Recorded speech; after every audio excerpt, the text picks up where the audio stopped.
Let's learn more. Let's learn more. Let's learn more with Liberty.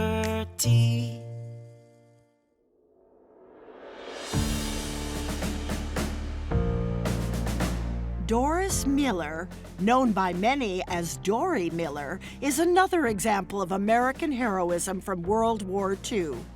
Miller was born on his family's farm in Waco, Texas, and dropped out of school in the 8th grade. He then enlisted in the Navy in 1939, where he served as a mess attendant, because that was one of the only roles available back then to African Americans. While on the battleship USS West Virginia, Miller became the ship's heavyweight boxing champion.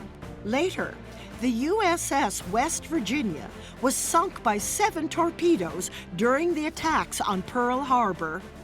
During the attack, Miller helped several soldiers who were wounded escape to cover, and he bravely risked his own life to help his wounded friends. Miller also manned an anti-aircraft machine gun on the ship during the attacks, and he was credited with shooting down 2 Japanese planes. Later, Miller was assigned to the USS Liscum Bay, where he took part in the Battle of Macon. There, disaster struck for Miller. One day, the USS Liscum Bay was struck by a Japanese torpedo before dawn, which caused the ship to sink in just 23 minutes. Of the 960-man crew, only 272 survived, and Miller was among those declared dead after the sinking of the ship. A memorial service was held for Miller in his hometown of Waco in 1944. And he has been honored with a granite marker, a public art installation, and a bronze statue.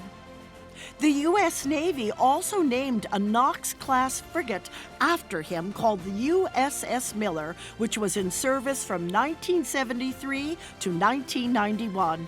In 2020, the Navy announced that a Gerald R. Ford-class nuclear-powered aircraft carrier would be named after Miller. The ship is scheduled to be laid down in 2026 and launched in 2029. Dory Miller is an excellent example of someone who demonstrated the highest degree of character and American sacrifice.